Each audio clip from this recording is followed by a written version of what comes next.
Astăzi, la studioul Cinegraf, ne bem ceaiul scăldați de lumina soarelui de dimineață. Numai că toată secvența asta am filmat-o după apus, folosind Forza 300 de la Nanlite.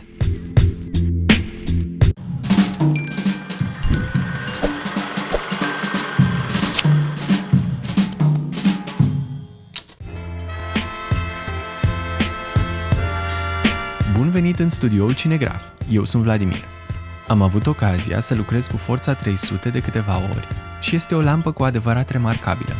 Înainte de toate, voi enumera cât se poate de repede principalele funcții și specificații ale acestei lămpi, ca mai apoi să ne concentrăm pe detalii și critică constructivă. Spre sfârșit, vă voi arăta pe scurt cum am iluminat unul dintre cadre.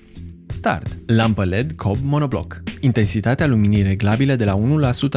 Precizie. CRI de 98 și TLCI de 95. Temperatura de culoare de 5600 de grade Kelvin. Flux luminos puternic cu consum mic de energie. Lampa are doar 2,3 kg.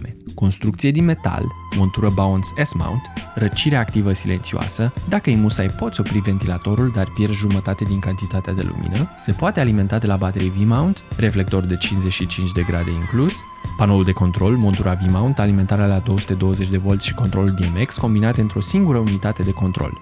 Efecte speciale preprogramate, meniu intuitiv, rezne de folosit și control wireless. Cea mai surprinzătoare senzație pe care am avut-o lucrând cu această lampă e că îmi dădea câteodată impresia că lucrez cu lumină solară și e prima lampă LED ce îmi dă acest sentiment. Deși mai e mult până acolo, această primă impresie m-a surprins. Am mai avut această impresie lucrând cu lămpi HMI. Cadrele de la începutul episodului spun multe despre performanțele acestei lămpi. În anumite condiții și dacă potrivești unghiul de iluminare al unei lămpi HMI Power de 575 de W cu cel al Forzei 300, atunci Forza 300 este comparativ o lampă mai puternică. Nu numai atât, dar și reproducerea cromatică a lămpii Nanlite este mai precisă. Un atu al acestei lămpi este dimensiunea sa compactă.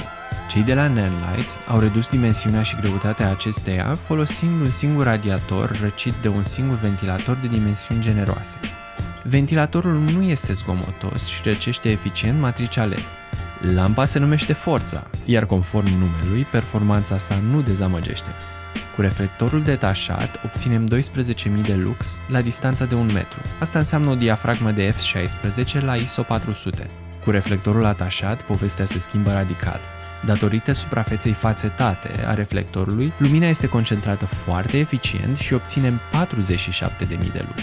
Dacă nu ești deja impresionat, atașează lentila Fresnel de la Nanlite și ajungi la valori cu adevărat șocante.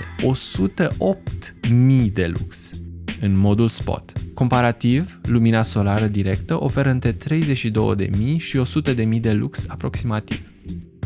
Când cumperi Forza 300, primești o geantă de transport bine construită, unde încap lampa, reflectorul, cutia de control, cablurile de alimentare și o clemă de prindere a cutiei de control sau a balastului, cum vrei să zici, de stativul de lumină.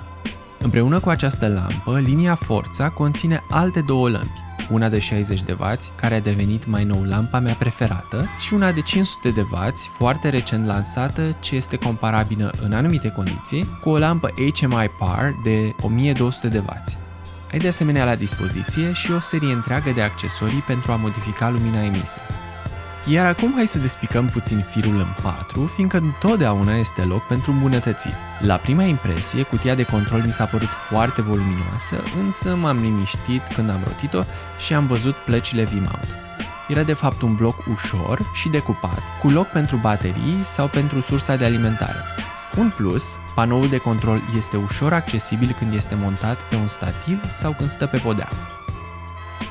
Aș fi preferat poate o construcție modulară, care să-mi ofere opțiunea să optez pentru un modul separat de alimentare de la V-mount și să primesc astfel în schimb o unitate de control mult mai compactă.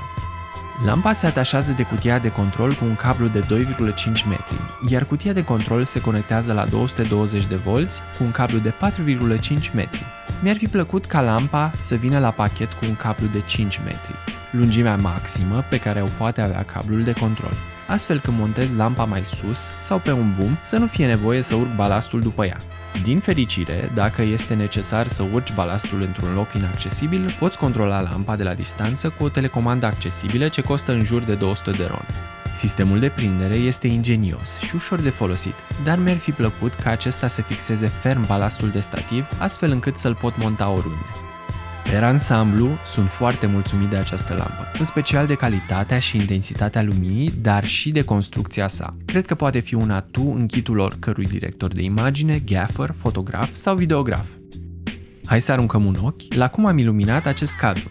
Ei bine, am avut un as în mânecă, v-am spus mai devreme că e noua mea lampă preferată. Fratele mai mic, Forza 60. Am așezat Forza 300 afară pe un boom arm, după cum se vede afară este beznă, nu intră nici geană de lumină pe cealaltă fereastră. Iar Forza 60 am orientat-o către tavan deasupra ferestrei pentru a ridica nivelul luminii ambientale și a da luminii o calitate mai difuză. Cam asta a fost. Mulțumim OSBy pentru suport și vouă pentru vizionare.